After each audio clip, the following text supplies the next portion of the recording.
Hello everyone. और सब बढ़िया। मेरा नाम है आनंद झा। और हम लोग आज के लेक्चर में पढ़ेंगे ह्यूमन रिप्रोडक्शन। ठीक है। और कुछ बच्चों का कमेंट आया है कि इसके बाद मॉलिक्यूलर बेसिस ऑफ इनहेरिटेंस चाहिए। तो 1 से 2 दिन में वो लेक्चर आ जाएगा। ठीक है। और मैं कोशिश कर रहा हूँ कि जल्दी से जल्दी आपके लिए सारा चैप्टर्स करूँ, बट थोड़ा डिले हो रहा है किसी वजह से। मेरा कोशिश यही रहेगा कि ज़्यादा से ज़्यादा चैप्टर्स जल्दी से जल्दी अपलोड कर दिए जाएँ। ठीक है। ऑन दैट नोट, आज का टॉपिक है ह्यूमन रिप्रोडक्शन। तो हम लोग शुरू करते हैं। ठीक है। पहला हमारा जो सवाल है वो है व्हाई डू ऑर्गेनिजम्स रिप्रोड्यूस। यानी कि आदमी खाना पीना खा के सोया हुआ था, भालू हाथी शेर सब। तो ऑर्गेनिज्म को रिप्रोड्यूस करने का ज़रूरत ही क्यों पड़ा। ठीक है। कोई भी ऑर्गेनिज्म ये नहीं चाहेगा कि वो आखिरी ऑर्गेनिज्म हो इस धरती पे। ठीक है। तो पिछले लेक्चर में भी हमने देखा था ये कि ऑर्गेनिज्म को रिप्रोड्यूस करने का जो सबसे मेन रीज़न है वो ये है कंटिन्यूटी ऑफ जनरेशन, यानी कि उसका जनरेशन चलता रहे। यही मेन रीज़न है। तो इसका आंसर क्या है, व्हाई डू ऑर्गेनिज्म रिप्रोड्यूस? इसका आंसर है कि हमको कंटिन्यूटी ऑफ जनरेशन चाहिए। क्या चाहिए? Continuity of generation. यानी कि कोई भी हाथी नहीं चाहेगा वो आखिरी हाथी हो, कोई भी भालू नहीं चाहेगा कि वो आखिरी भालू हो। ठीक है। और इस जनरेशन को मेंटेन करने के लिए इसे हम लोग कोई भी ऑर्गेनिज्म रिप्रोड्यूस करता है। ठीक है। अगला है क्या क्या तरीका है, what are the different ways in which a organism reproduce. ठीक है। अलग अलग तरीका by which an organism reproduce, वो है ए सेक्शुअल और सेक्शुअल। ठीक है। Asexual method of reproduction में, अगर हम ए सेक्शुअल की बात करें तो asexual method method of reproduction में एक ही पेरेंट इन्वॉल्व होते हैं, कोई भी गैमेट नहीं बनेंगे। एक ही पेरेंट इन्वॉल्व है, कोई भी गैमेट ही नहीं बनेगा। ठीक है। तो जो ऑर्गेनिज्म या ऑफस्प्रिंग पैदा होगा या बनेगा वो एग्जैक्ट कॉपी होगा ऑफ द पेरेंट ऑर्गेनिज्म। ठीक है। इसलिए इसमें हमको क्या मिलता है? सोमा क्लोन्स। क्या मिलेगा? सोमा क्लोन्स। ठीक है। यानी कि कोई भी ऑर्गेनिज्म अगर दूसरा ऑर्गेनिज्म का जेनेटिक मटेरियल यूज़ ही नहीं किया जरा सा भी, खुद का जेनेटिक मटेरियल से एक नया ऑर्गेनिज्म बनाया, तो जो नया ऑर्गेनिज्म बना और जो पुराना ऑर्गेनिज्म था दोनों का जेनेटिक मटेरियल तो सेम था, यानी कि दोनों का जेनेटिक मटेरियल सेम है, ऐसे ऑर्गेनिज्म को कहते हैं सोमा क्लोन्स। ठीक है। कि जेनेटिक मटेरियल में कोई भी वेरिएशन नहीं है। ठीक है। तो ऑर्गेनिज्म जो सेक्सुअल रिप्रोडक्शन करते हैं वो कुछ तो ऐसा देखे होंगे कि हाँ भाई सेक्सुअल रिप्रोडक्शन में ये फ़ायदा है तो इसको करना चाहिए। ठीक है। तो वो सेक्सुअल रिप्रोडक्शन में जो सबसे बड़ा फ़ायदा है वो है वेरिएशन। क्या है? वेरिएशन। यानी कोई भी ऑर्गेनिज्म रिप्रोड्यूस कर रहा है तो वो चाहेगा कि उसका जनरेशन कंटिन्यू करे। अब कोई एडवर्स कंडीशन आ गया, कोई अनफेवरेबल कंडीशन आ गया, जो इन्वायरमेंट है, न्यू इन्वायरमेंट, वो काफ़ी ड्रास्टिक चेंज हो गया, ताकि जो जो पुराना ऑर्गेनिज्म है उसके रहने में प्रॉब्लम होगा। तो वेरिएशन क्या इंश्योर करता है कि हर ऑर्गेनिज्म थोड़ा थोड़ा थोड़ा थोड़ा अलग हो पुराने ऑर्गेनिज्म से। ठीक है। पेरेंट से ऑफस्प्रिंग थोड़ा सा अलग होगा, बेसिक स्ट्रक्चर सेम होगा, ऑलमोस्ट हर जीन जो है वो सेम आएंगे, बट कुछ वेरिएशन देखा जाएगा। और ये वेरिएशन बाय चांस हो सकता है कि वो वेरिएशन उस नए इन्वायरमेंट में उस ऑफस्प्रिंग को जिंदा रहने में मदद करे। समझ आया? कि जो न्यू ये जो वेरिएशन देखा जा रहा है ये हो सकता है कि न्यू इन्वायरमेंट में बेटर चांस ऑफ सर्वाइवबिलिटी दे, बेटर चांस ऑफ सर्वाइवबिलिटी, यानी कि सर्वाइवबिलिटी का चांस बढ़ाने के लिए। और बिल्कुल ऐसा नहीं है कि कोई वेरिएशन होगा तो उससे चांस ऑफ सर्वाइवल बढ़ जाएगा, जरूरी नहीं है, रैंडम है। हो सकता है कि जो न्यू इन्वायरमेंट है उसमें जो ऑफस्प्रिंग जेनेटिक वेरिएशन से पैदा हुआ है उसमें सर्वाइवल का चांस थोड़ा बढ़ जाए, हो सकता है। समझ आया? तो बस ये हो सकता है के लिए वेरिएशन इम्पॉर्टेंट है। ठीक है। और इवोल्यूशन के लिए भी इम्पॉर्टेंट है, लेकिन इवोल्यूशन भी क्या है, वही है कि जो ऑर्गेनिज्म न्यू मतलब बेटर फीचर्स आ रहे हैं उसमें, क्यों? ताकि वो बेहतर रिसोर्स को यूटिलाइज कर सके। ठीक है। कोई भी ऑर्गेनिज्म में इवोल्यूशन आता है, ठीक है, तो वही स्पीशीज सर्वाइव करता है जो एग्जिस्टिंग रिसोर्सेज जो है, नेचुरल रिसोर्स, उसको बेहतर तरीके से यूटिलाइज कर पा रहा है, ठीक है, वो और ज़्यादा प्रोजेनी प्रोड्यूस करेगा, और यही बेसिस है इवोल्यूशन का। और सेक्सुअल रिप्रोडक्शन में जो है वो गैमेट इन्वॉल्व होंगे, 2 पेरेंट लगेंगे मिनिमम, ठीक है, और इसमें वेरिएशन देखा जाता है, ठीक है। हम लोग का जो टॉपिक है वो है ह्यूमन रिप्रोडक्शन, यानी कि हम लोग इंसान में हो रहे रिप्रोडक्शन के प्रोसेस को देखेंगे, ठीक है। तो इंसान में दो, ह्यूमन रिप्रोडक्शन में 2 ऑर्गेनिज्म चाहिए, एक मेल और एक फीमेल। तो हम लोग पहले मेल रिप्रोडक्टिव स्ट्रक्चर्स को देखेंगे, मेल रिप्रोडक्शन का जो सिस्टम है वो कैसा होता है वो देखेंगे। फिर हम लोग फीमेल रिप्रोडक्शन के सिस्टम को देखेंगे कि फीमेल का रिप्रोडक्टिव स्ट्रक्चर्स कैसा होता है। फिर हम लोग देखेंगे कि गैमेट्स कैसे बन रहे हैं। मेल में जो गैमेट्स हैं वो क्या है, स्पर्म है, और फीमेल में जो गैमेट है वो क्या है, ओवम है। तो हम देखेंगे ओवम कैसे बनता है, और फिर देखेंगे स्पर्म कैसे बनता है। फिर उन लोग का फर्टिलाइजेशन होगा, वो लोग पास आएंगे, मिलेंगे, तो वो फर्टिलाइजेशन होगा, ठीक है। फिर जो है एम्ब्रायोजेनेसिस होगा, यानी कि जो फीटस है वो डेवलप करेगा, बड़ा होगा, और फिर लास्ट में पार्चुरेशन होगा, ठीक है। इंसान एक वीवी पैरस एनिमल है। इंसान कैसा है, एक वीवी पैरस एनिमल। वीवी पैरस एनिमल का मतलब होता है कि ऐसे ऑर्गेनिज्म जो कि चाइल्ड को बर्थ देंगे, क्या देंगे, न्यू बॉर्न ऑफस्प्रिंग जो है वो क्या होगा, उनका बर्थ होगा, यानी कि जो एम्ब्रायोजेनेसिस है, यानी कि चाइल्ड का डेवलपमेंट है, वो फीमेल के बॉडी के अंदर होगा, ठीक है। और ओविपेरस एनिमल अंडे देते हैं। चलो, तो रिप्रोडक्शन इन ह्यूमन, ह्यूमन में रिप्रोडक्शन के लिए कुछ कुछ प्रोसेसेस हैं जो कि फेयरली कांस्टेंट हैं। गैमेटोजेनेसिस, पहला है प्रोसेस गैमेटोजेनेसिस, यानी कि गैमेट्स का बनना। अब रिप्रोडक्शन करना है तो गैमेट्स तो बनाना होगा, फिर वो गैमेट्स पास आएंगे, उस प्रोसेस को बोलते हैं इंसेमिनेशन। जैसे प्लांट में पॉलिनेशन होता था, उसी तरह इसमें इंसेमिनेशन है, यानी कि मेल गैमेट जो है फीमेल रिप्रोडक्टिव ट्रैक में जाएगा, उस प्रोसेस को बोलेंगे इंसेमिनेशन, ठीक है। फिर फर्टिलाइजेशन, मेल और फीमेल गैमेट मिलेंगे। फिर इम्प्लांटेशन, इम्प्लांटेशन वो प्रोसेस है जिसमें कि जाइगोट बनने के बाद यूट्रस में जाके चिपक जाता है, ठीक है, यूट्रस के जो वॉल्स हैं उसमें जाके चिपक जाएगा और वहाँ पे अपना डेवलपमेंट शुरू करेगा, ठीक है। फिर है जेस्टेशन, जेस्टेशन वो पीरियड है इम्ब्रायोजेनेसिस, यानी कि इम्ब्रायो का डेवलपमेंट। इम्प्लांटेशन में जो यूट्रस का वॉल है उसमें जाके चिपक गया जाइगोट, ब्लास्टोसिस्ट चिपकता है, और फिर वो धीरे धीरे जो डेवलप करेगा 9 महीने तक। ह्यूमन में जेस्टेशन पीरियड कितना होता है, 9 महीने तक, 9 मंथ्स का जेस्टेशन पीरियड होता है ह्यूमन में। और फिर लास्ट में पार्चुरेशन, यानी कि चाइल्ड बर्थ, यानी जब पूरा फुल्ली डेवलप्ड फीटस जो है फीमेल बॉडी से बाहर निकलेगा, उस इवेंट को बोलेंगे पार्चुरेशन। क्लियर है। गैमेटोजेनेसिस, यानी गैमेट्स का बनना। अब मेल में अलग गैमेटोजेनेसिस होगा, फीमेल में अलग गैमेटोजेनेसिस होगा। क्यों, मेल में स्पर्म बन रहा है, फीमेल में ओवम बन रहा है।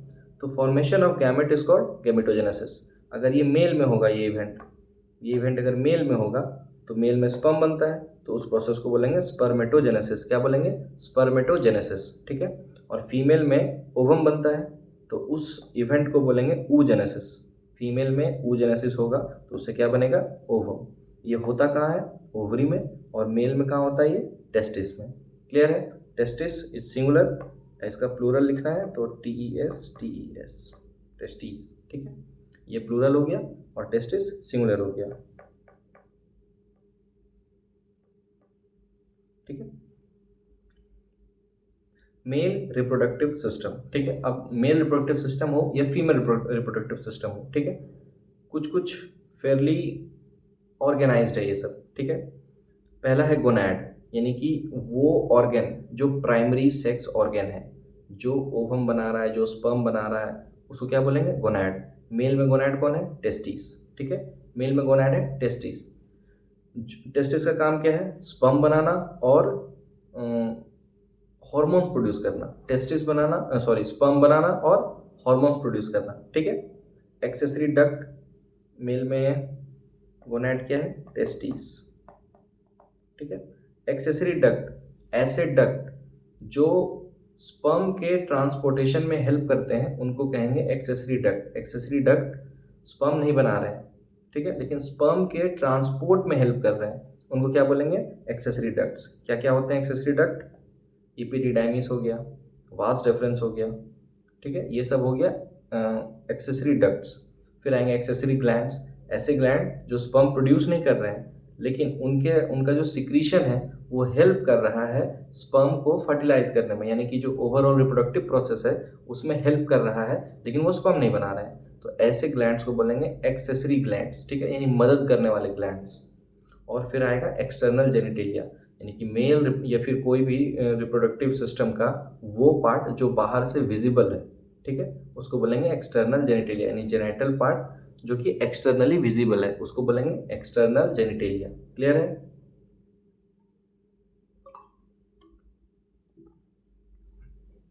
अब ये है मेल रिप्रोडक्टिव सिस्टम, ठीक है।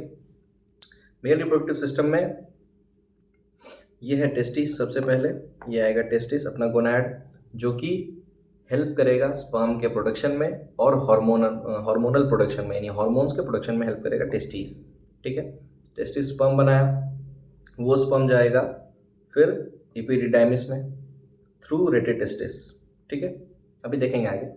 तो सबसे पहले टेस्टिस स्पर्म बनाया, वो स्पर्म जाएगा फिर एपिडिडाइमिस में, एपिडिडाइमिस से वो जाएगा कहाँ, वास डिफरेंस में। कहाँ जाएगा वो, वास डिफरेंस में।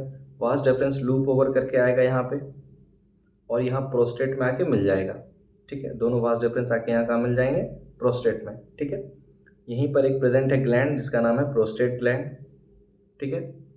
यहाँ पे सेमिनल वेसिकल प्रेजेंट है और यहाँ पे है बल्बो यूरेथ्रा यानी कॉपर्स ग्लैंड, ठीक है। यानी कि ह्यूमन में 3 एक्सेसरी डक्ट हैं, कौन कौन से, सॉरी 3 एक्सेसरी ग्लैंड है, कौन कौन से, सेमिनल वेसिकल, प्रोस्टेट और बल्बो यूरेथ्रल। 3 ग्लैंड हैं ह्यूमन मेल में जो कि हेल्प करते हैं रिप्रोडक्शन में, ओवरऑल रिप्रोडक्शन में, लेकिन स्पर्म नहीं बनाते हैं। क्लियर है? Gonad, testis. Testis is the male primary sex organ, male का प्राइमरी सेक्स ऑर्गन टेस्टिस है, 2 इन नंबर होता है, ठीक है। और ये सिट करता है एब्डोमेन के बाहर, एब्डोमिनल जो कैविटी है उसके बाहर एक पाउच में ये रहता है जिसका नाम है स्क्रोटम, ठीक है। स्क्रोटम इज द पाउच जहाँ लोकेटेड है टेस्टिस। टेस्टिस का डायमेंशन होगा 4 × 5 सेंटीमीटर लेंथ और विड्थ कितना होगा, 2 से 3 सेंटीमीटर, ठीक है। ये प्रोड्यूस करेगा sperm by the process of spermatogenesis.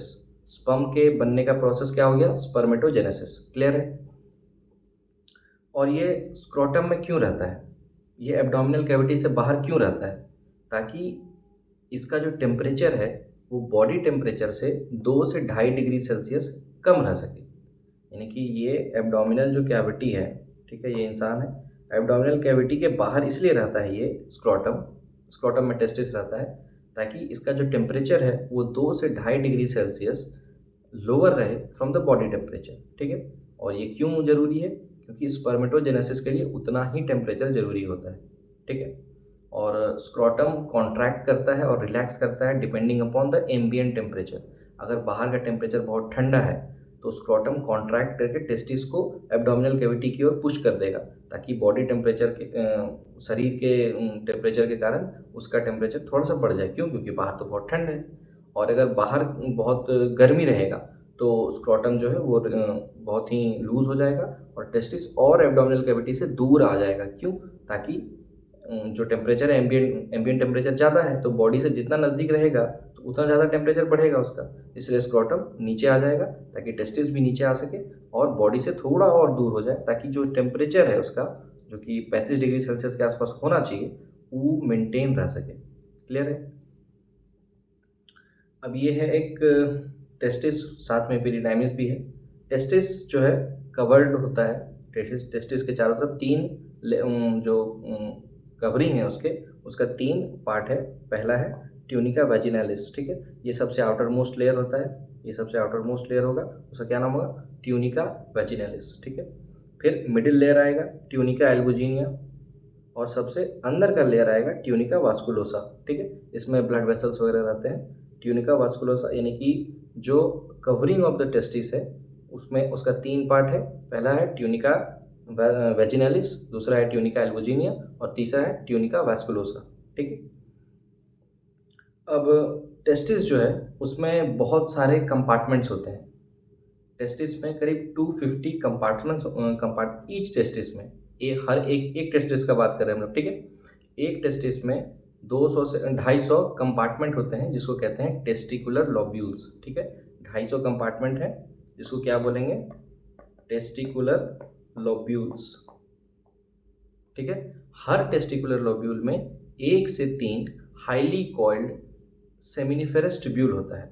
यानी कि हर टेस्टिकुलर लोब्यूल में 1 से 3 हाईली कॉइल्ड सेमिनिफेरस ट्यूब्यूल होता है। ठीक है, ये आपको दिख रहा है, अब दिखेगा। हर टेस्टिस में 250 टेस्टिकुलर लोब्यूल्स होते हैं और हर टेस्टिकुलर लोब्यूल में 1 से 3 हाईली कॉइल्ड सेमिनिफेरस ट्यूब्यूल होता है। ठीक है, यानी कि पर टेस्टिस करीब 500 से 700 सेमिनिफेरस ट्यूब्यूल होते हैं। ठीक है, सेमिनिफेरस ट्यूब्यूल में क्या बनेगा, स्पर्म बनेगा। कैसे, आगे देखते हैं।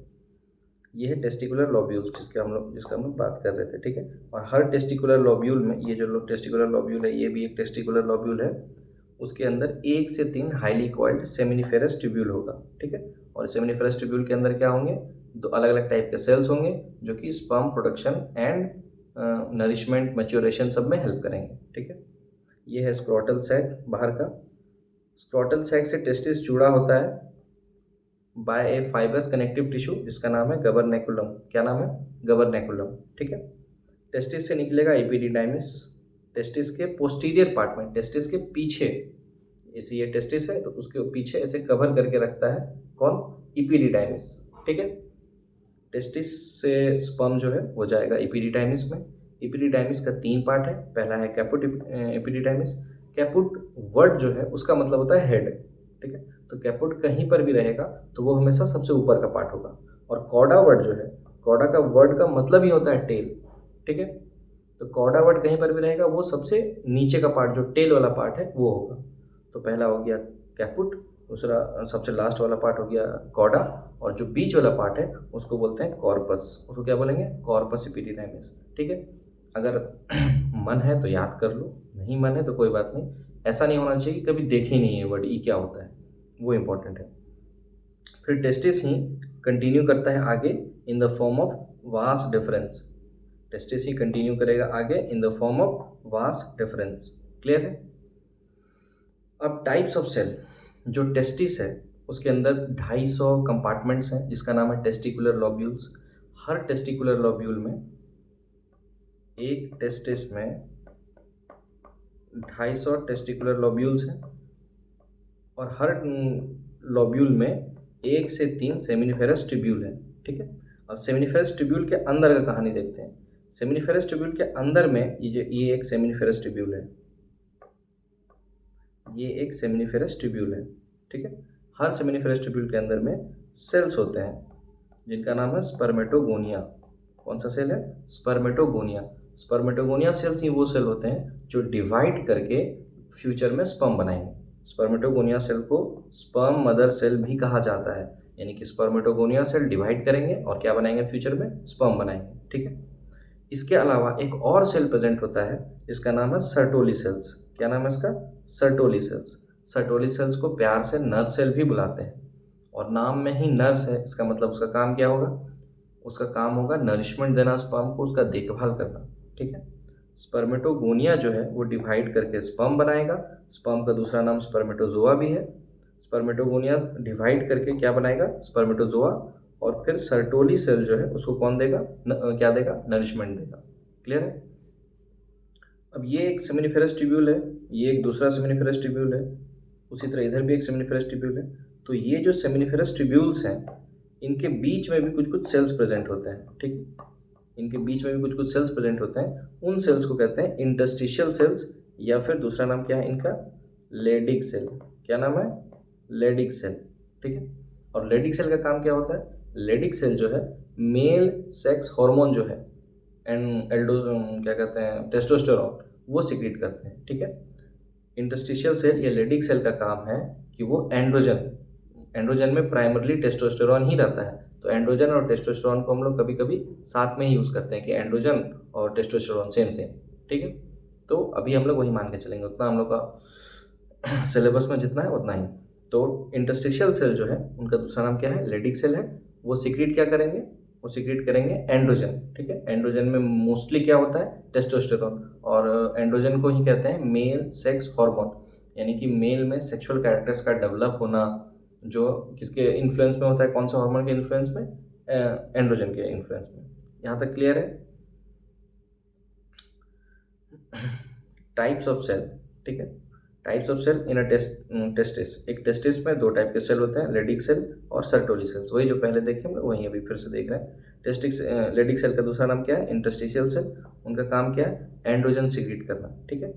और सर्टोली सेल्स जो है उनको नर सेल भी कहते हैं या सस्टेंटिकुलर सेल भी कहते हैं, या तो नर सेल बोलेंगे या फिर सस्टेंटिकुलर सेल बोलेंगे, ठीक है। इनका काम क्या है, ये न्यूट्रिशन प्रोवाइड करते हैं, मेन काम इसका वही है, ठीक है। दूसरा है ABP, यानी कि ये एंड्रोजन बाइंडिंग प्रोटीन सीक्रेट करते हैं। अब एंड्रोजन सीक्रेट तो कर रहा है लेडिक सेल, लेकिन एंड्रोजन अगर सीक्रेट हो रहा है लेडिक सेल से तो वो इधर उधर जा सकता है। तो ABP क्या करता है, ABP टेस्टोस्टेरोन को पकड़ के रखता है, एंड्रोजन को पकड़ के रखता है, कहाँ, सेमिनिफेरस ट्यूब्यूल में। सर्टोरी सेल्स कहाँ है, सेमिनिफेरस ट्यूब्यूल में। सर्टोरियल सेल्स कहाँ है, सेमिनिफेरस ट्यूब्यूल में। अब सेमिनिफेरस ट्यूब्यूल में वो क्या करेंगे, एंड्रोजन का कॉन्सेंट्रेशन बढ़ा देंगे। क्यों, क्योंकि एंड्रोजन ही स्पर्मेटोजेनेसिस कराएगा। तो स्पर्मेटोजेनेसिस जहाँ हो रहा है वहाँ जो करवा रहा है उसका अगर मात्रा ज़्यादा रहेगा तो अच्छे से हो पाएगा स्पर्मेटोजेनेसिस, जरूरी है वो उसका होना। इसीलिए सेमिनिफेरस ट्यूब्यूल में कॉन्सेंट्रेशन ऑफ एंड्रोजन को बढ़ाने का काम किसका है, एंड्रोजन बाइंडिंग प्रोटीन का, ABP का, ठीक है। और ये इनहिबिन भी सीक्रेट करता है जो कि नेगेटिव रेगुलेशन करेगा FSH पे, ठीक है। ये अभी काम नहीं आएगा, ये जब हम लोग आगे पढ़ेंगे तो उसमें काम आएगा, ठीक है। जब भी FSH बढ़ने लगता है, ठीक है, तो FSH और LH जो है एक हार्मोन है, अभी आगे देखेंगे, ठीक है। और इनहिबिन कैसा उस पर करेगा, नेगेटिव रेगुलेशन करता है, ठीक है। अगर ये अभी नहीं भी याद हुआ तो कोई दिक्कत नहीं है।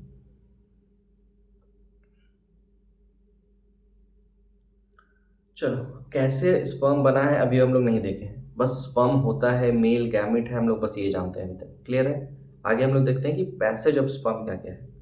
सबसे पहले सेमिनिफेरस ट्यूब्यूल में बना, स्पर्म कहाँ बना, सेमिनिफेरस ट्यूब्यूल में, यहाँ पे बना। फिर ये लोग आके एक कॉमन एरिया में जाके जमा हो जाएगा जिसका नाम है रेटेटेस्टिस। क्या नाम है इसका, रेटेटेस्टिस, ठीक है। यानी कि सेमिनिफेरस ट्यूब्यूल से निकला स्पर्म, सारा बहुत सारा सेमिनिफेरस ट्यूब्यूल है, सारा जगह से निकल के यहाँ से सब निकल के एक कॉमन जगह में जमा होगा जिसका नाम है रेटेटेस्टिस, ठीक है। रेटेटेस्टिस से फिर ये अलग अलग कॉर्ड लाइक स्ट्रक्चर से चला जाएगा एपिडिडाइमिस में। तो ये कॉर्ड लाइक जो कनेक्शन है इसको क्या बोलेंगे, वासा इफ्रेंशिया, क्या बोलेंगे, वासा इफ्रेंशिया, ठीक है।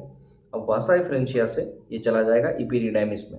एपिडिडाइमिस का काम क्या है, स्पर्म को स्टोर करना और स्पर्म को मच्योर करना, ये बहुत ही इंपॉर्टेंट है। अगर स्पर्म मच्योर नहीं होगा तो उसके ऊपर कोलेस्ट्रॉल्स वगैरह लगे होते हैं स्पर्म के ऊपर, ठीक है। कोलेस्ट्रॉल यानी कि फैट, तो उसके ऊपर कवरिंग रहता है स्पर्म के ऊपर, और वो कवरिंग जब तक नहीं हटाया जाएगा तो स्पर्म के पास फर्टिलाइजेशन कैपेसिटी नहीं होगा, ठीक है। और स्पर्म जब तक 10-15 दिन रहेगा नहीं एपिडिडाइमिस में तब तक उसका फर्टिलाइजेशन कैपेसिटी इंप्रूव नहीं होगा, ठीक है। इसीलिए फ्रीक्वेंट इजैकुलेशन से क्या होता है कि अगर स्पर्म स्टोर्ड नहीं रहेगा तो उस स्पर्म का फर्टिलाइजेशन कैपेसिटी नहीं रह जाता है, क्लियर है। इसलिए बहुत इंपॉर्टेंट है कि स्पर्म जो है एपिडिडाइमिस में स्टोर्ड रहे ताकि वो फर्टिलाइजेशन कैपेसिटी अपना गेन करके रहे, ठीक है। तो सेमिनिफेरस ट्यूब्यूल सबसे पहले यहाँ बन ही रहा है, उसके बाद ये जाएगा कहाँ, रेटेटेस्टिस में। रेटेटेस्टिस से फिर ये जाएगा कहाँ, वासा इफ्रेंशिया। सेमिनिफेरस ट्यूब्यूल से सारा एक जगह पे जमा हुआ रेटेटेस्टिस में। रेटेटेस्टिस से फिर कॉर्ड लाइक स्ट्रक्चर है ऐसे निकला हुआ जो कि उसको एपिडिडाइमिस पहुंचाएगा। एपिडिडाइमिस ही कंटिन्यू होता है in the form of vas deferens, ठीक है। वास डिफरेंस से ये जाएगा इजैकुलेटरी डक्ट में। इजैकुलेटरी डक्ट क्या होता है, सेमिनल वेसिकल जब वास डिफरेंस से मिल जाता है, अभी आगे देखेंगे। फिर वहाँ से जाएगा ये इजैकुलेटरी डक्ट और वहाँ से यूरिथ्रा के थ्रू कहाँ हो जाएगा, बाहर हो जाएगा, ठीक है। इजैकुलेशन होता है स्पर्म का मतलब सीमेन का बाहर निकलना, ठीक है। सीमेन क्या होता है आगे देखेंगे। मेल हार्मोन, ठीक है, अभी बात कर रहे थे। तो जब एक मेल प्यूबर्टी रीच करता है, ठीक है, 14 से 15 साल की उम्र में जब मेल प्यूबर्टी रीच करता है, ठीक है, तो उसके जो ब्रेन में एक एरिया है जिसका नाम है हाइपोथैलेमस। हाइपोथैलेमस GnRH का सिक्रीशन बढ़ा देता है, यानी गोनाडोट्रोपिन रिलीजिंग हार्मोन। गोनाडोट्रोपिन यानी गोनाड से निकलने वाले hormone, releasing hormone, gonadotropin releasing hormone, यानी कि गोनाड से निकलने वाले हार्मोन का सिक्रीशन बढ़ा देगा। अब गोनाड क्या है मेल में? टेस्टिस है। तो टेस्टिस से कौन कौन से हार्मोन निकल रहे हैं? एंड्रोजन्स निकलेंगे, ठीक है। तो गोनाडोट्रोपिन रिलीजिंग हार्मोन जैसे ही ये हाइपोथैलेमस रिलीज करेगा तो ये पिट्यूटरी पे काम करेगा। ये किस पे काम करेगा? पिट्यूटरी पे।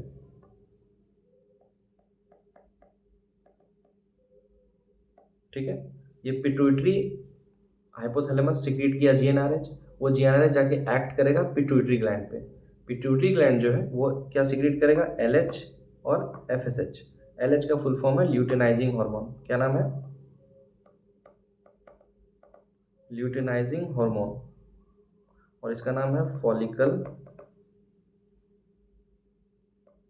Stimulating hormone. ठीक है। एलएच का फुल फॉर्म है ल्यूटिनाइजिंग हार्मोन और एफएसएच का फुल फॉर्म है follicular stimulating hormone, follicle stimulating hormone. ठीक है। एलएच काम करेगा मेल में एलएच काम करेगा लेडिक सेल्स पे। और लेडिक सेल पता है क्या करता है? एंड्रोजन सिक्रीट करता है।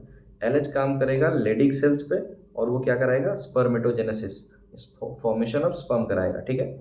और एफएसएच एक्ट करेगा सर्टोली सेल्स पे और वो क्या कराएगा? स्पर्मियोजेनेसिस। क्या कराएगा? स्पर्मियोजेनेसिस। ठीक है। स्पर्मियोजेनेसिस क्या होता है आगे देखेंगे। एक्सेसरी डक्ट्स, पहला जो एक्सेसरी डक्ट है टेस्टिस जो अपना है वो तो प्राइमरी सेक्स ऑर्गन है, वो स्पर्म बना रहा है। ठीक है। जैसे ही स्पर्म बन गया, अब जो भी ग्लैंड स्टोर करेगा, उसको मच्योर करेगा, ट्रांसपोर्ट करेगा, जो भी करेगा, सारे के सारे एक्सेसरी हो गए। ठीक है। तो उसमें पहला एक्सेसरी डक्ट है टेस्टिस के जस्ट जो पीछे रहता है, उसका नाम है इपिडिडाइमिस। इपिडिडाइमिस का काम क्या है? मच्योर करना स्पर्म को और स्टोर करना। ठीक है। इपिडिडाइमिस का 3 पार्ट है, कैपुट यानी कि हेड, कॉर्पस बॉडी और कॉर्डा टेल। ठीक है। ये याद होना चाहिए। वास डिफरेंस, वास डिफरेंस का काम है ट्रांसपोर्ट करना स्पर्म को। एपिडिडाइमिस से ये स्पर्म लेगा और ये कहाँ ट्रांसपोर्ट करेगा? इसको आगे की ओर ट्रांसपोर्ट करेगा जब तक इससे सेमिनल वेसिकल का ग्लैंड आके मिल नहीं जाता है। ठीक है। तो वास डिफरेंस का काम क्या है? Transportation of sperm. अब देखते हैं, सेमिनल वेसिकल एक ग्लैंड था, याद है? अगर यहाँ हम देखें,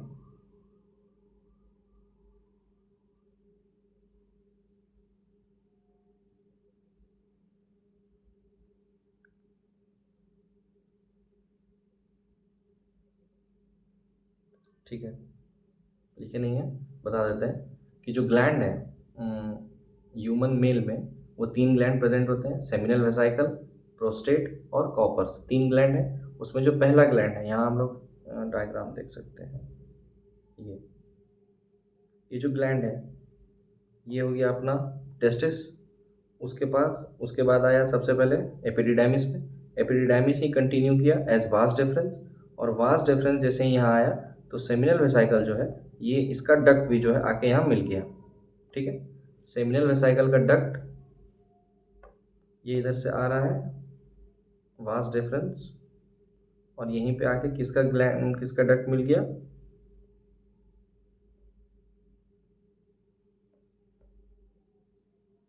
यहाँ पर आके मिल गया सेमिनल वेसाइकल का डक्ट। ठीक है। तो जैसे ही ये दोनों डक्ट जहाँ पे मिल गए तो इसका नाम क्या हो गया? इजैकुलेटरी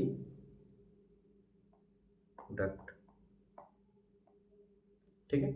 जहाँ पे सेमिनल वेसाइकल का डक्ट और जहाँ पे वास डिफरेंस दोनों आके मिल गया, उसके बाद से इसका क्या नाम हो गया? Ejaculatory duct. क्लियर है? चलिए चलते हैं वापस से जहाँ थे हम लोग। हाँ, तो सेमिनल वेसाइकल का डक्ट और वास डिफरेंस का डक्ट, इन दोनों का डक्ट मिला के क्या बोल रहे हैं हम? Ejaculatory duct. ठीक है। इजैकुलेटरी डक्ट कहाँ ओपन होता है? यूरिथ्रा में। यूरिथ्रा शुरू कहाँ से होगा? यूरिनरी ब्लैडर से। खत्म कहाँ होगा? यूरिथ्रल मीएटस पे, जहाँ यूरिथ्रा का ओपनिंग है। ठीक है। वहाँ खत्म होगा, शुरू हो रहा है ये यूरिनरी ब्लैडर से। उसी में आके कौन मिल गया? Ejaculatory duct. इजैकुलेटरी डक्ट आके मिल जाएगा कहाँ? यूरिथ्रा में। ठीक है। और यूरिथ्रा से जैसे ही ये मिल गया तो उसके बाद इसका नाम हो जाएगा यूरोजेनाइटल डक्ट। क्या नाम हो जाएगा? Urogenital duct. क्यों? क्योंकि अब यूरिन भी ये ट्रांसपोर्ट कर रहा है और ये स्पर्म भी प्रोड्यूस कर रहा है, ट्रांसपोर्ट कर रहा है, इसलिए इसका नाम हो गया यूरोजेनाइटल। क्लियर है? ये रिलीज क्या करेगा? सीमेन। सीमेन क्या होता है आगे देखते हैं।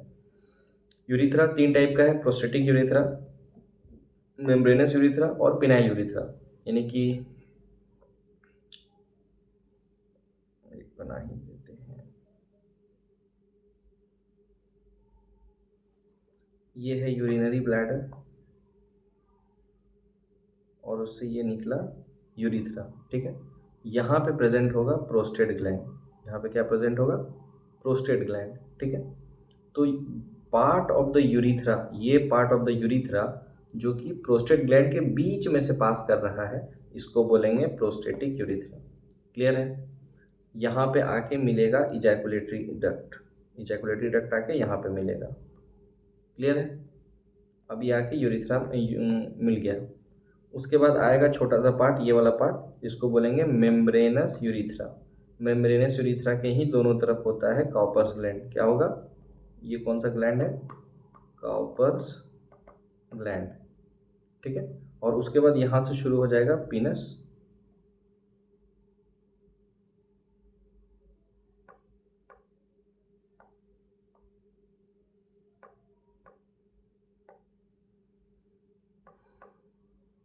यहाँ से शुरू हो जाएगा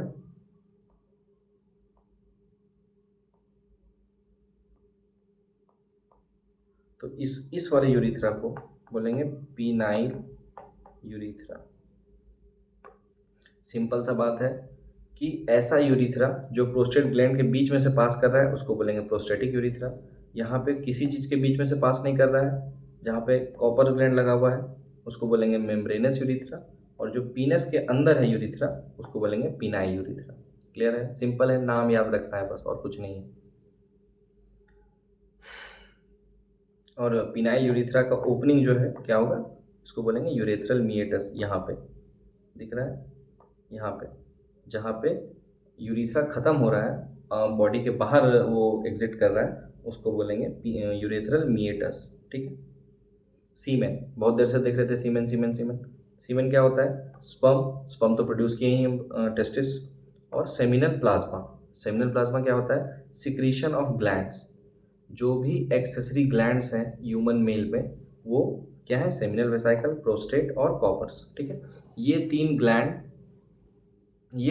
जो है वो मेल एक्सेसरी ग्लैंड्स हैं, ठीक है। और ये तीनों का सिक्रीशन जो है उसको मिला के कहते हैं क्या, सेमिनल प्लाज्मा। इन तीनों के सिक्रीशन को मिला के क्या बोलते हैं, सेमिनल प्लाज्मा। और सेमिनल प्लाज्मा और स्पर्म जब ये दोनों मिल जाएगा तो उस ये जो फ्लूइड बनेगा इसको बोलते हैं सीमेन। तो ये कहना गलत होगा कि इजैकुलेशन के समय जब भी हम कहते हैं कि स्पर्म बाहर आया बॉडी से, मेल के बॉडी से, तो उस इवेंट को कहेंगे इजैकुलेशन, ठीक है।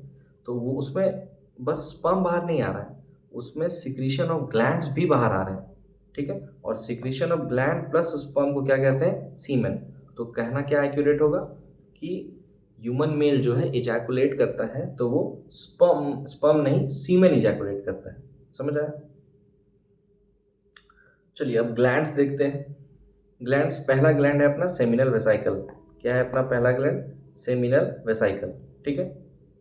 इसका जो फ्लूइड होता है वो काफ़ी विस्कस होता है, गाढ़ा होता है, थिक होता है, और ये almost 60% of the seminal secretion है। यानी कि सीमेन में ऑलमोस्ट 60% किसका सिक्रीशन होता है, सेमिनल वेसाइकल का, ठीक है। और ध्यान रखने वाली बात है कि ये एल्कलाइन होता है। ये क्या होता है, ये है एल्कलाइन, ठीक है। एल्कलाइन क्यों, क्योंकि जब ये फीमेल रिप्रोडक्टिव ट्रैक्ट में जाएगा तो वहाँ काफ़ी एसिडिटी होता है, वहाँ का माहौल एसिडिक होता है, तो उसको न्यूट्रलाइज करने के लिए ये इसका जो सिक्रीशन है वो होता है एल्कलाइन। ये सिक्रीट करेगा फ्रुक्टोज, जो कि स्पर्म का एक न्यूट्रिएंट है। जब स्पर्म का स्ट्रक्चर देखेंगे तो उसमें देखेंगे कि मिडिल पीस में बहुत सारे माइटोकॉन्ड्रिया होते हैं, बहुत सारे माइटोकॉन्ड्रिया होते हैं। अब स्पर्म गया है, मान के चलो दूर देश, फीमेल रिप्रोडक्टिव ट्रैक में, ठीक है। तो चना बांध के तो देना होगा ना कि भाई जाओगे तो ट्रेन में सफ़र करते हो तो खाने पीने का सामान लेके निकलते हो यहाँ से कि ठीक है रास्ते में भूख लगेगा तो खाएंगे। तो इसको भी अगर ये काम कर रहा है, स्पर्म जाएगा तो वो स्विम करेगा, अपना टेल मूव करेगा, उसके लिए एनर्जी चाहिए। तो वो एनर्जी क्या है, फ्रुक्टोज। कौन देता है इसको, सेमिनल वेसाइकल। अब इंटरेस्टिंग बात इसमें ये भी है कि जो फ्रुक्टोज है वो पूरे बॉडी में बस वहीं पे बनता है, सेमिनल वेसाइकल में। बस सीमेन में ही बॉडी में फ्रुक्टोज पाया जाता है और कहीं नहीं। तो इसको यूज़ किया जाता है as a forensic test for rape. यानी कि अगर सेक्सुअल इंटरकोर्स हुआ है तो उसका एक ही मतलब ये क्या कहते हैं श्योर शॉट पहचान है कि फीमेल के रिप्रोडक्टिव ट्रैक में अगर फ्रुक्टोज पाया गया है, इसका मतलब है कि कॉपुलेशन हुआ है। ठीक है, और बाकी तो अब सिचुएशन के हिसाब से लॉयर देखेगा, लेकिन क्या कॉपुलेशन हुआ है या नहीं हुआ है ये इस बात पे डिपेंड करता है कि उसमें फीमेल रिप्रोडक्टिव ट्रैक में फ्रुक्टोज पाया गया है कि नहीं पाया गया है। प्रोस्टाग्लैंडिन, क्लॉटिंग फैक्टर, ये सब भी रिलीज करता है ताकि जो स्पर्म है वो थोड़ा गाढ़ा हो सके। ठीक है, बताए थे शुरू में कि इसका जो सिक्रीशन है वो काफ़ी थिक होता है, थिक या फिर विस्कस। क्लियर है। अगला अपना ग्लैंड है प्रोस्टेट। प्रोस्टेट ग्लैंड अनपेयर्ड होता है। अगर ये जो है सेमिनल वेसिकल, ये कैसा है, पेयर्ड ग्लैंड है। ये भी सेमिनल वेसिकल भी पेयर्ड है, कॉपर्स ग्लैंड भी पेयर्ड है। अनपेयर्ड ग्लैंड कौन सा है, प्रोस्टेट। अनपेयर्ड ग्लैंड कौन सा है, प्रोस्टेट। ठीक है, इसका मिल्की वाइट सिक्रीशन होता है, उसका विस्कस सिक्रीशन है, इसका मिल्की वाइट सिक्रीशन है, और ये एसिडिक होता है। कैसा होता है, एसिडिक होता है। पीएच उसका 6.5 होता है। अब एसिडिक क्यों है ये, क्योंकि इसमें सिट्रिक एसिड पाया जाता है, और सिट्रिक एसिड क्या है, एक स्पर्म न्यूट्रिएंट है। वो भी स्पर्म के लिए एक न्यूट्रिएंट की तरह काम करता है, स्पर्म न्यूट्रिएंट की तरह सिट्रिक एसिड। ठीक है, इसलिए एसिडिक है।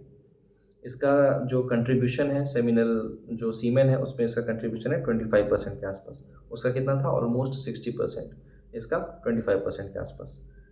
ये एक्टिवेट करेगा स्पर्म को स्विम करने के लिए, और ये नरिशमेंट का काम करता है। जो सिट्रिक एसिड रिलीज कर रहा है वो citric acid is a sperm nutrient. ठीक है, बल्बोयूरेथ्रल या कॉपर्स ग्लैंड।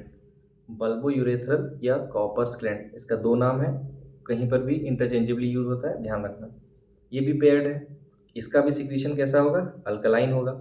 जो सेमिनल वेसिकल है उसका अल्कलाइन है, जो प्रोस्टेट है उसका एसिडिक है। क्यों, क्योंकि उसमें सिट्रिक एसिड पाया जाता है। और जो बल्बोयूरेथ्रल या कॉपर्स ग्लैंड, उसका भी सिक्रीशन अल्कलाइन होगा।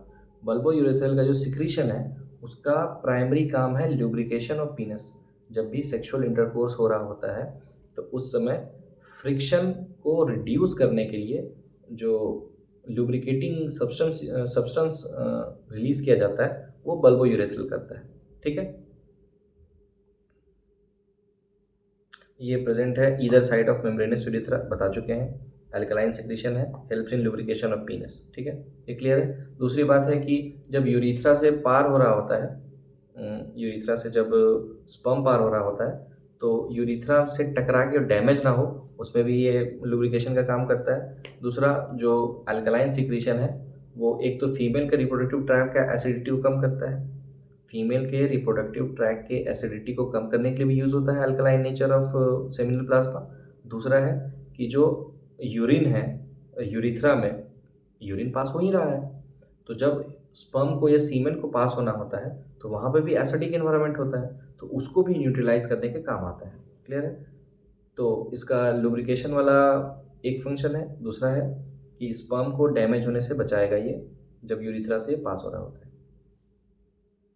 एक्सटर्नल जेनिटेलिया, जो बाहर से हमको मेल रिप्रोडक्टिव स्ट्रक्चर्स दिख रहे हैं उनको हम बोलेंगे एक्सटर्नल जेनिटेलिया, जो बॉडी के बाहर होते हैं। ठीक है, उसमें क्या क्या होगा, पीनस होगा, स्क्रोटम होगा और टेस्टिस होगा। ठीक है, 3 ऑर्गन है, पेनिस, पीनस, स्क्रोटम और टेस्टिस। ठीक है, पीनस इज द कॉपुलेटरी स्ट्रक्चर, जो कॉपुलेटरी ऑर्गन है, जो सेक्सुअल इंटरकोर्स या फिर कॉपुलेशन में हेल्प करता है, ऐसा ऑर्गन उसको बोलते हैं कॉपुलेटरी ऑर्गन। ठीक है, ये इरेक्टाइल टिश्यू का बना होता है, यानी कि ऐसा टिश्यू जो हाइड्रोलिक प्रेशर यानी कि ब्लड जो टिश्यू होता है उसके अंदर बहुत सारे ब्लड वेसल्स होते हैं। ठीक है, ये टिश्यू है मान के चलो पीनस का।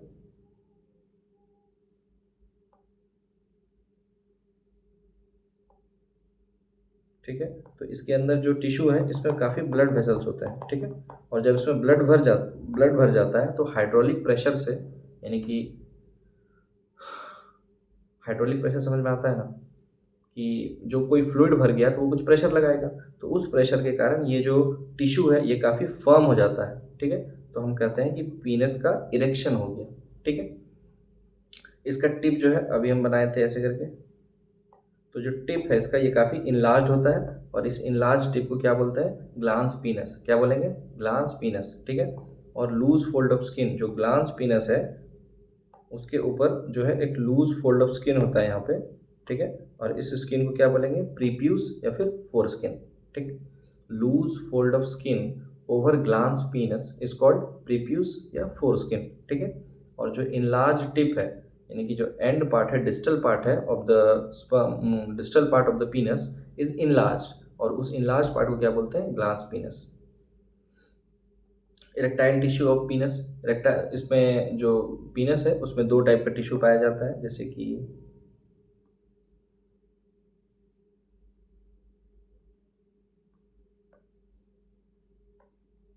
ठीक है, ये हो गया बीच में यूरिथ्रा।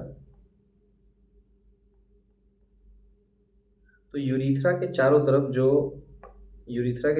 जो टिश्यू पाया जाता है उसका नाम है स्पॉन्जियोसम। क्या नाम है, कॉर्पस स्पॉन्जियोसम। कॉर्पस स्पॉन्जियोसम के अंदर क्या रहता है, यूरिथ्रा। और यहाँ डोर्सल पार्ट में ये पार्ट क्या हो गया, डोर्सल, और ये सामने का पार्ट क्या हो गया, वेंट्रल, ठीक है। तो डोर्सल पार्ट में पाया जाता है कॉर्पोरा कैवर्नोसा, ठीक है। इसमें क्या पाया जाता है, कॉर्पोरा कैवर्नोसा यहाँ पे। और ये 2 इन नंबर होता है, ये कितना होता है, 2 इन नंबर, और ये एक ही होगा, ठीक है। कॉर्पोरा कैवर्नोसा जो है वो 2 इन नंबर होता है, और कॉर्पस स्पोंजियोसम जो है वो एक होता है। कॉर्पस स्पोंजियोसम एक होगा, और कॉर्पोरा कैवर्नोसा जो है वो क्या होगा, 2 होगा, एक एक इस साइड और एक उस साइड, ठीक है।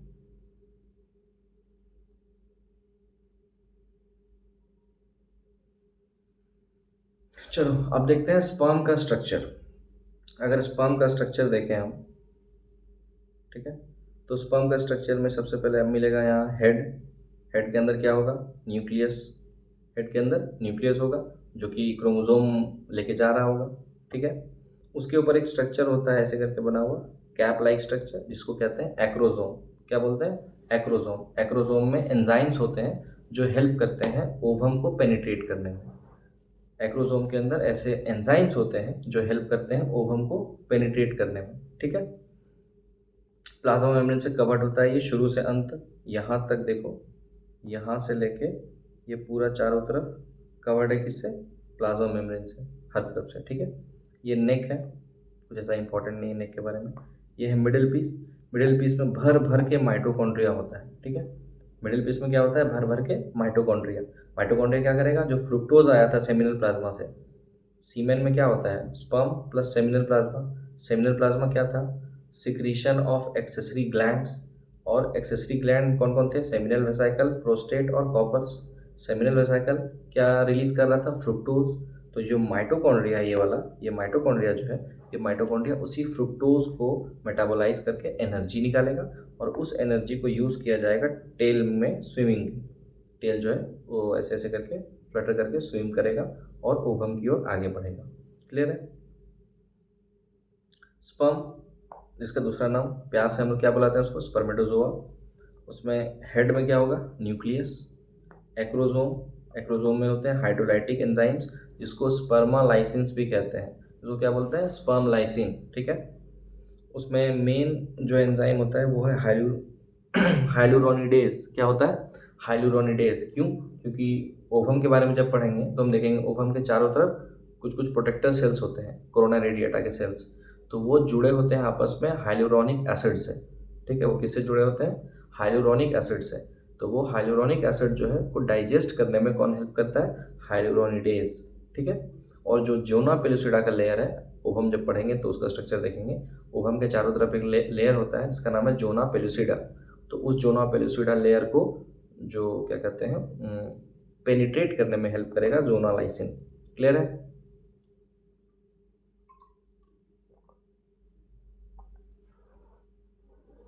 मिडिल पीस में माइटोकॉन्ड्रिया होता है जो कि फ्रुक्टोज को एनर्जी में कन्वर्ट करता है, और टेल जो है स्विमिंग के लिए यूज होता है। अब एक इजैकुलेशन के दौरान, यानी कि इजैकुलेशन क्या होता है, सीमेन का मेल रिप्रोडक्टिव ट्रैक से बाहर निकलना, ठीक है। इजैकुलेशन के दौरान 200 से 300 मिलियन स्पर्म, एक इजैकुलेशन में 200 से 300 मिलियन स्पर्म निकलते हैं, यानी 20 से 30 करोड़ स्पर्म, ठीक है, एक बार में रिलीज होता है। और अगर फर्टिलाइजेशन का चांसेस मतलब अच्छा चाहिए, यानी कि चांसेस ऑफ फर्टिलाइजेशन अगर हमको मेंटेन करना है, तो उसमें ये है कि ऑलमोस्ट 60% ऑफ द स्पर्म, यानी 20-30 करोड़ में से 60% ऑफ द स्पर्म जो है उसका नॉर्मल शेप और साइज होना चाहिए, और उसमें से 40% जो स्पर्म होंगे उस उनमें दिखना चाहिए विगरस मोटिलिटी। विगरस मोटिलिटी क्या होता है, यानी कि स्पर्म शिथिल ना हो, सुस्त ना हो, छटपट करता रहे, स्विम करता रहे, ठीक है। तो ये होता है कि मोटिलिटी, कि स्पर्म मोटाइल है, यानी कि मूव कर रहा है, यानी कि तब ना वो स्विम करके जा पाएगा ओवम के पास। तो ऑलमोस्ट 40% ऑफ द स्पर्म में विगरस मोटिलिटी दिखना चाहिए, और 60% स्पर्म में का नॉर्मल शेप एंड साइज होना चाहिए, तभी जो है वो सीमेन जो है वो फर्टिलाइज कर पाएगा ओवम को नेचुरल कंडीशन। क्लियर है? अब यहाँ तक मेल रिप्रोडक्टिव पार्ट खत्म हो गया, ठीक है। मेल रिप्रोडक्टिव पार्ट फिर से एक बार रिकैपिचुलेट करते हैं। तो मेल रिप्रोडक्टिव पार्ट में 4 टाइप हैं, मतलब 4 अलग अलग क्या कहते हैं, क्या बोल सकते हैं उसको, जो भी 4 इसके अलग अलग कोरोलरीज हैं।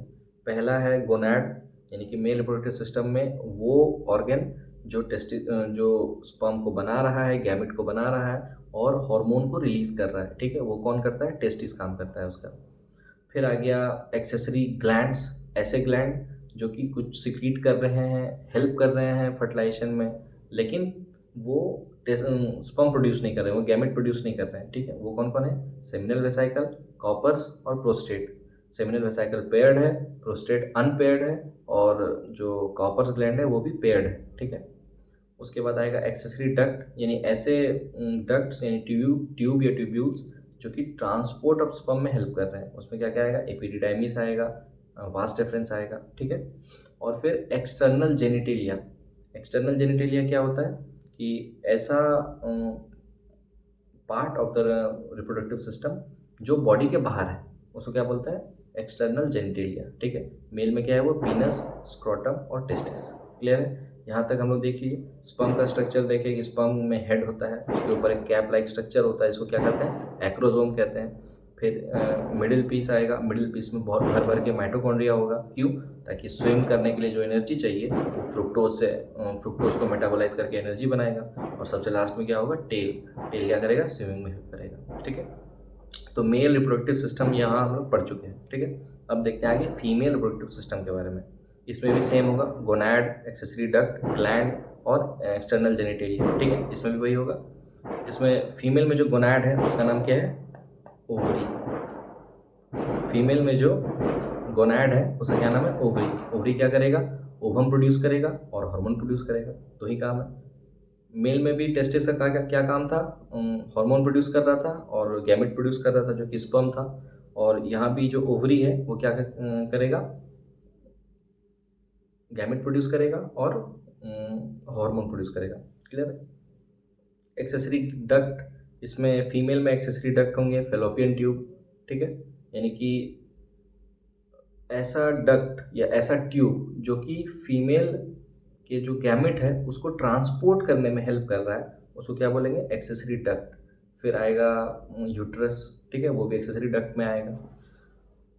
फीमेल में भी एक्सेसरी ग्लैंड्स होते हैं, मेल में जैसे सेमिनल वेसाइकल, प्रोस्टेट और कॉपर्स है, उसी तरह फीमेल में भी 2 ग्लैंड होते हैं, ग्रेटर वेस्टिबुलर ग्लैंड और लेसर वेस्टिबुलर ग्लैंड। इसका नाम है बार्थोलिन ग्लैंड और ग्लैंड ऑफ स्कीन, ठीक है। तो देखेंगे आगे हम लोग। और फिर external genitalia, female external genitalia का क्या नाम है? वल्वा। क्या नाम है? वल्वा। वजाइना नहीं होता है, ध्यान से, वल्वा, ठीक है। फीमेल एक्सटर्नल जेनिटेलिया का नाम होता है वल्वा। क्लियर है? अब देखते हैं एक करके। ये है ओवरी। ओवरी जुड़ा रहेगा किससे? यूट्रस से, ठीक है। ओवरी किससे जुड़ा हुआ रहता है? यूट्रस से, by the help of ligaments. Ovary का काम है ओवम प्रोड्यूस करना, और क्या काम है ओवरी का? हार्मोन प्रोड्यूस करना। ओवम जैसे ही रिलीज होगा यहाँ से, तो वो जो फेलोपियन ट्यूब का ये वाला पार्ट है, बाहर वाला पार्ट, इस सबसे बाहर वाला पार्ट इनफंडिबुलम बोलते हैं उसको। क्या बोलते हैं? इनफंडिबुलम। फेलोपियन ट्यूब, देखो ये फेलोपियन ट्यूब है, उसका 3 पार्ट है, इस्थमस, एम्पुला और इनफंडिबुलम।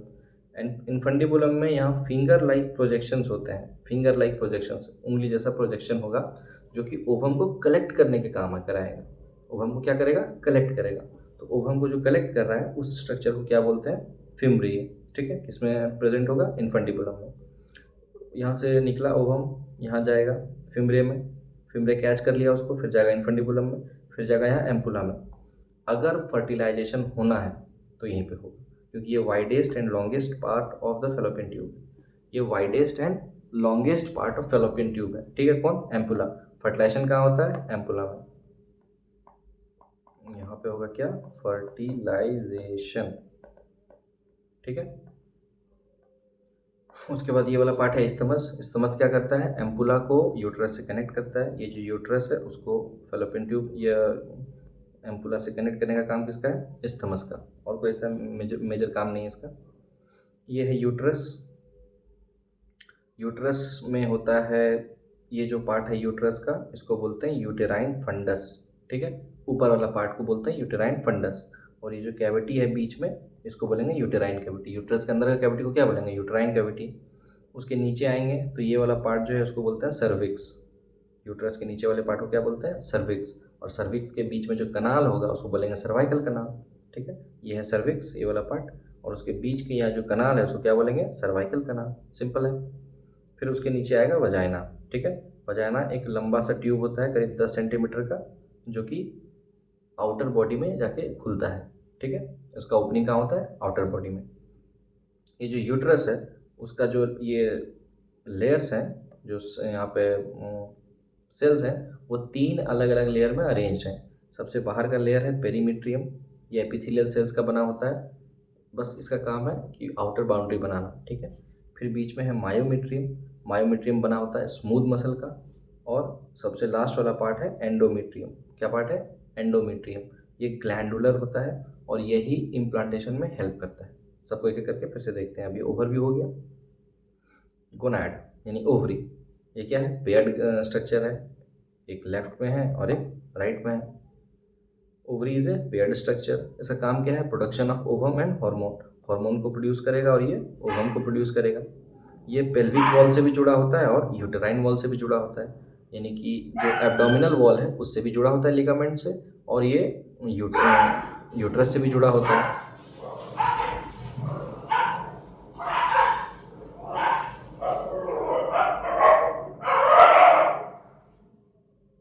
रात के 2 बज रहे हैं और कुकुर लोग को शांति नहीं है।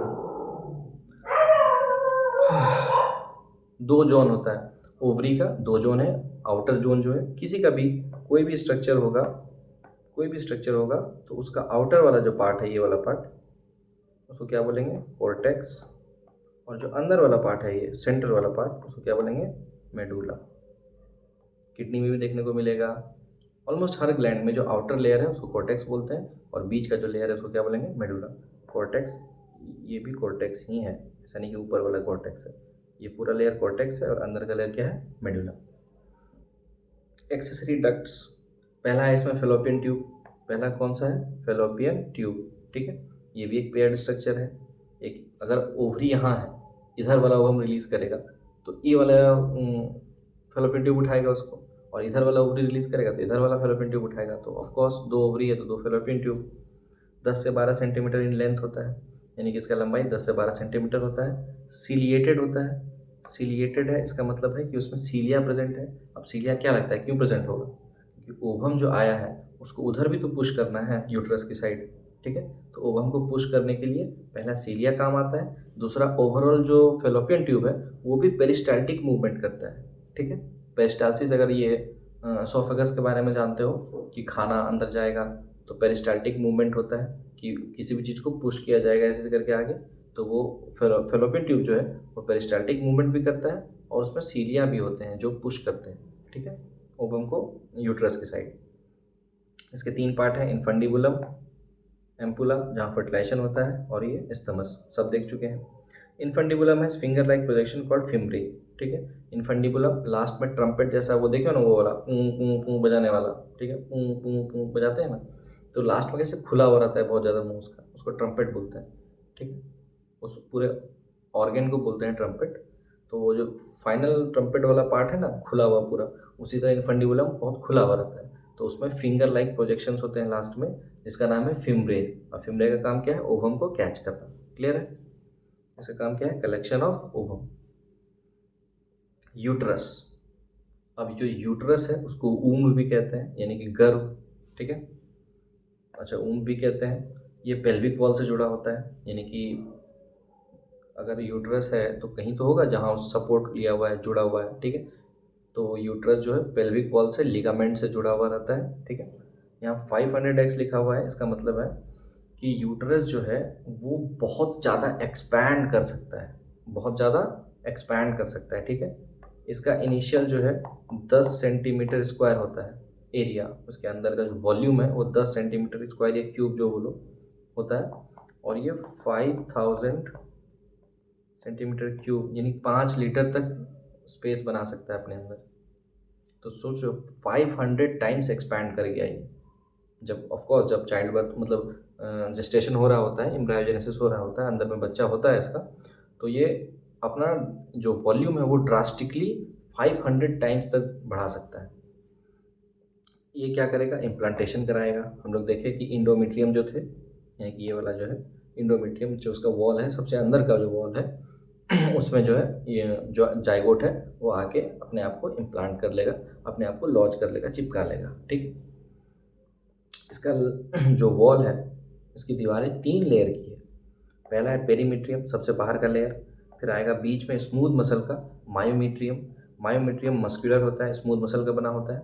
और जब चाइल्ड बर्थ होने वाला होता है, जब बच्चा बाहर निकलने वाला होता है, पार्चुरेशन होने वाला होता है, तब ये बहुत ही स्ट्रॉन्ग कॉन्ट्रैक्शन करता है कि बच्चे को पुश कर सके।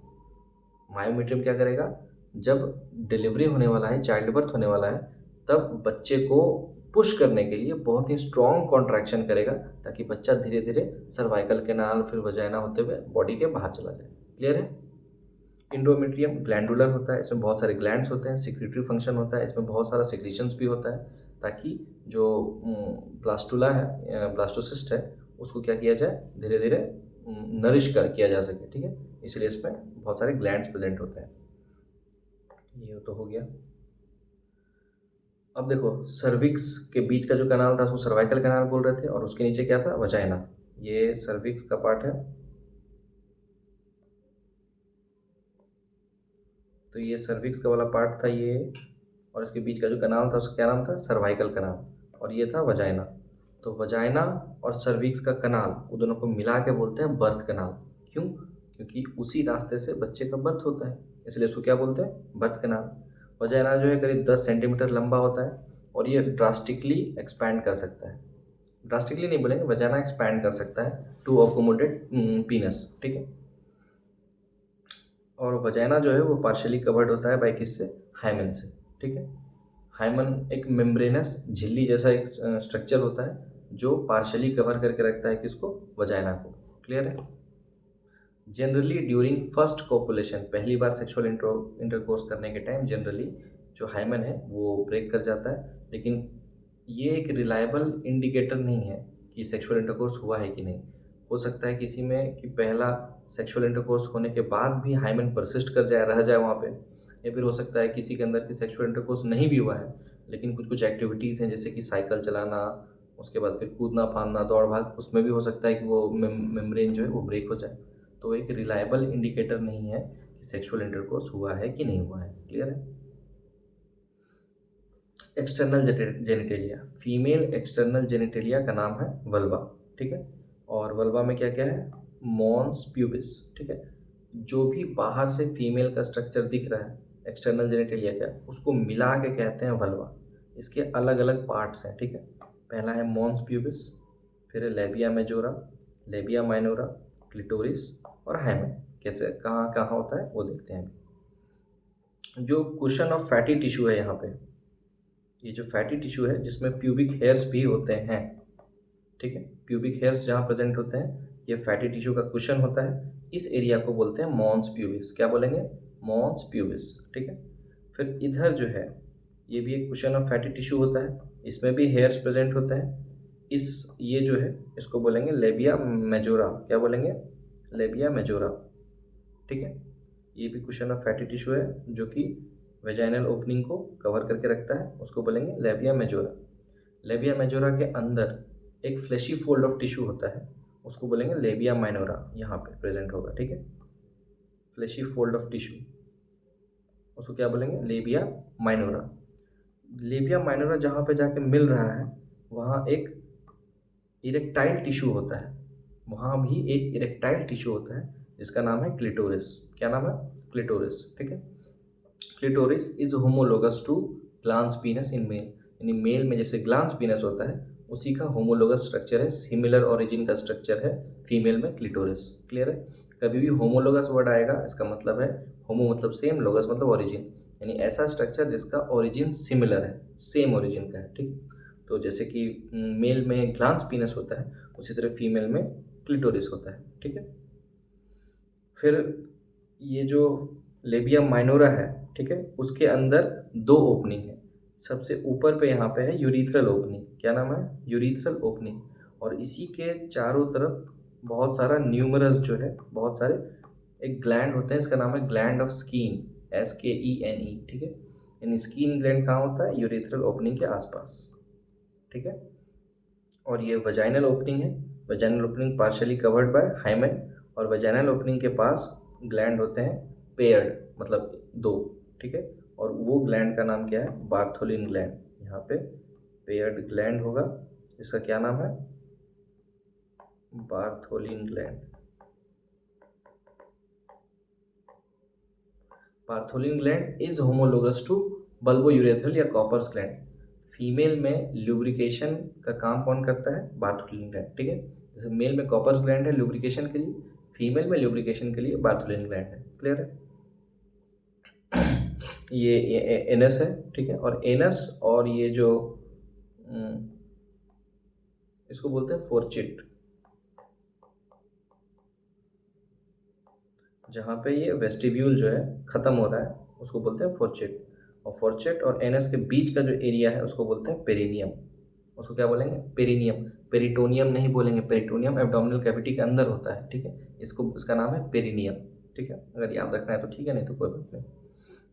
एक बार देख लो कि ये होता कैसा है, ठीक है। यहाँ पे है मॉन्स प्यूबिस, इसमें प्यूबिक हेयर्स भी होते हैं, कुशन ऑफ फैटी टिश्यू है। ये भी है लेबिया मेजोरा, यहाँ पे दोनों साइड ये भी कुशन ऑफ फैटी टिश्यू है। जो प्यूबिक हेयर है यहाँ भी प्रेजेंट होंगे। ये internal fleshy fold of tissue जो है उसको बोलेंगे लेबिया माइनोरा। ये जहाँ पे आके यहाँ पे ऊपर पे मिल रहा है वहाँ पे एक होमोलोगस टू ग्लांस पीनस एक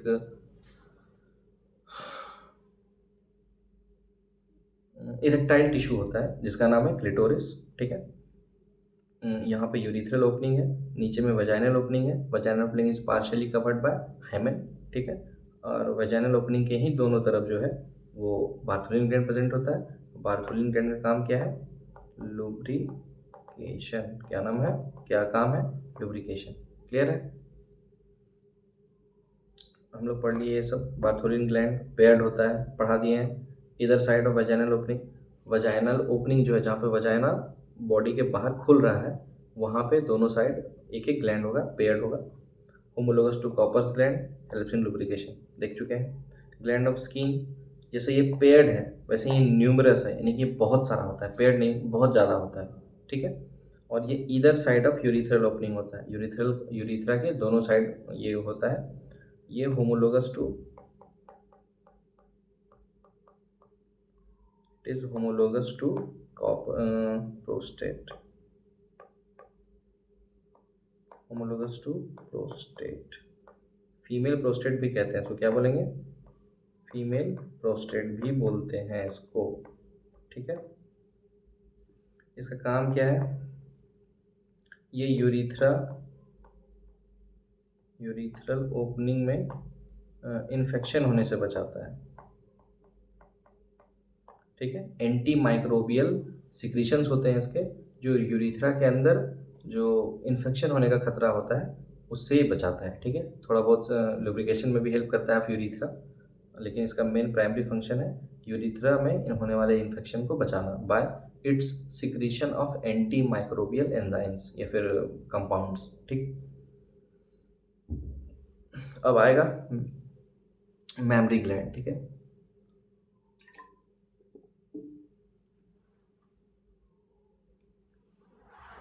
मेल में मेमरी ग्लैंड नॉन फंक्शनल होता है, ठीक है। मेल में पढ़े हम लोग रिप्रोडक्टिव सिस्टम का चार पार्ट, गोनैड और फिर एक्सेसरी ग्लैंड, एक्सेसरी डक्ट और फिर एक्सटर्नल जेनिटलिया। फीमेल में भी ये चारों पार्ट पढ़ चुके हैं हम लोग। अब एक एडिशनल पार्ट है, एडिशनल फीचर है जो कि फीमेल में वेल डेवलप्ड होता है, मेल में रूडिमेंट्री होता है, नॉट डेवलप्ड होता है, ठीक है। वो है मेमरी ग्लैंड। मेमरी ग्लैंड जो है वो पार्चुरेशन के बाद, यानी कि बच्चा पैदा हो गया उसके बाद पोस्ट नेटल केयर के लिए होता है, ठीक है। पोस्ट नेटल यानी कि डिलीवरी के बाद, डिलीवरी के बाद जो है जो बच्चा का भरण पोषण है, न्यूट्रिशन है, या फिर हेल्थ के पॉइंट ऑफ व्यू से इम्यूनिटी है, उसमें हेल्प करता है मेमरी ग्लैंड, ठीक है। तो ये इंटीग्रेटेड है फीमेल में ताकि पोस्ट नेटल केयर हो सके बच्चे का, ठीक है। मेमरी ग्लैंड का काम क्या है? Milk production. मिल्क प्रोड्यूस करेगा मेमरी ग्लैंड और वो न्यूट्रिशियस होता है ताकि बच्चों को न्यूट्रिशन मिल सके। शुरू का बच्चा जो है खाना पीना नहीं पचा सकता है तो वो जनरली मिल्क पीता है, ठीक है। तो इसीलिए उसका काम है, मेमरी ग्लैंड का काम है मिल्क प्रोड्यूस करना। अब मिल्क प्रोड्यूस करने वाले जो सेल्स हैं उनका नाम है एल्वियोलाई। लंग्स में भी मिलता है एल्वियोलाई। तो मिल्क प्रोड्यूस करने वाले जो सेल्स हैं मेमरी ग्लैंड के, उनका नाम क्या है? एल्वियोलाई, ठीक है।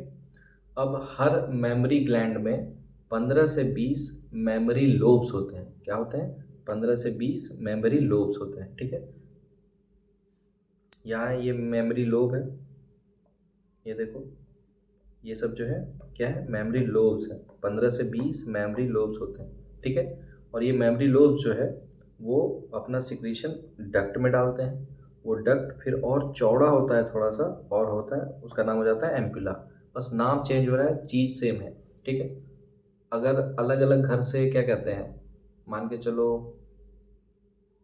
नाली का ले लो, कि सबके घर से अपना अपना नाली निकलता है, फिर वो क्या कहते हैं घर स्ट्रीट का जो नाली है, ड्रेन है, उसमें जाके मिलता है। फिर मल्टीपल मल्टीपल स्ट्रीट का जो ड्रेन है वो आके बड़े से ड्रेन में मिलता है, फिर वो बड़े से, ये कैसे छोटा छोटा मिल के बड़ा बनाता है। बस सेम है कि एक लोब है, मैम 15 से 20 मेमोरी लोब है जो कि जिसमें मिल्क प्रोड्यूसिंग सेल जिसका नाम है एल्वियोलाई वो रहते हैं। वो फिर मिल्क के ट्यूब्यूल्स में जाएंगे, ट्यूब्यूल्स फिर डक्ट बनाएगा, डक्ट से डक्ट जो है ये ब्रॉड होके एम्पुला बनाएगा, ठीक है। हर लोब से एक ही एम्पुला निकलेगा, एक लोब फिर ट्यूब्यूल बना, फिर डक्ट बना, फिर एम्पुला, है वही लोब का। इसका भी अलग एम्पुला निकलेगा, इसका भी अलग, यानी अलग अलग मेमोरी लोब का अलग अलग एम्पुला निकलेगा, ठीक है। और सब यहाँ के यहाँ लैक्टिफेरस डक्ट जो है उसमें ये होते हैं, मर्ज करते हैं, ठीक है। और वहाँ से फिर निप्पल के through milk is sucked out, ठीक है। यानी कि इस डायग्राम में देखते हैं कि यहाँ पे मिल्क बना, मान के चलो ये सब न्यू एल्वियोलाई है और इसमें मिल्क बन रहा है, ठीक है। फिर धीरे धीरे मिल्क यहाँ यहाँ ट्रैवल करते करते यहाँ पे आएगा और फिर निप्पल से जो मिल्क है उसको बाहर सक कर लिया जाएगा बाय द बेबी, ठीक है। और निप्पल के चारों तरफ पिगमेंटेड एरिया होता है। निप्पल के चारों तरफ का एरिया कैसा होता है? पिगमेंटेड होता है, उसमें पिगमेंटेशन पाया जाता है, ठीक है। और उस पिगमेंटेड एरिया को क्या बोलते हैं? एरियोला। क्या बोलते हैं? एरियोला, ठीक है। अब हर मेमोरी ग्लैंड में वेरिएबल अमाउंट ऑफ फैट होता है, ठीक है। किसी में ज़्यादा, किसी में कम होता है। और जो मेमोरी ग्लैंड का साइज जो है वो इस बात पे डिपेंड करता है कि उसमें कितना फैट है, ठीक है। मेमोरी ग्लैंड का साइज इस बात पे डिपेंड करता है कि उसमें कितना एडिपोज टिश्यू प्रेजेंट है, कितना फैट है उसमें, ठीक है। और तो कुछ नहीं है इसमें। मिल्क प्रोडक्शन, ठीक है, ये आगे का टॉपिक है, अभी देख लेते हैं। जो मिल्क प्रोड्यूस करने वाला हार्मोन है, ऐसा हार्मोन जो मिल्क प्रोड्यूस करवाएगा, उसका नाम है प्रोलैक्टिन।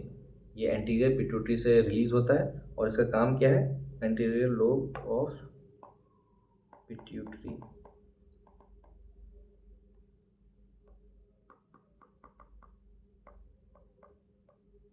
ठीक है। मिल्क प्रोडक्शन, प्रोलैक्टिन जो है वो क्या करेगा?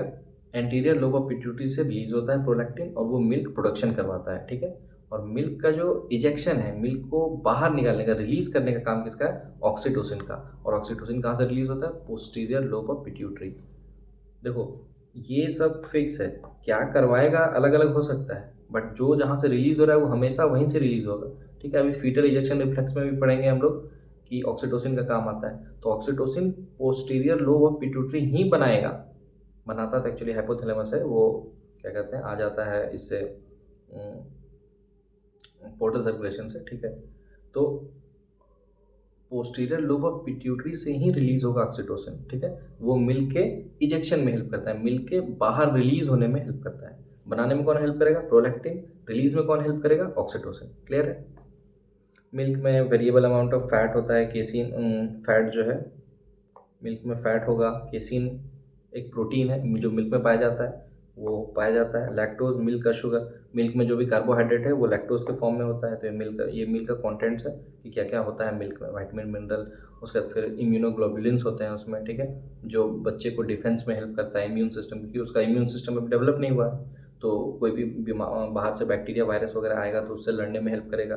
तो मिल्क में इम्यूनोग्लोबुलिन भी मिलता है, IgG, ठीक है। और मिल्क जो है ऑन एन एवरेज 1 से 2 लीटर पर डे रिलीज होता है, ठीक है। अब है गैमेटोजेनेसिस।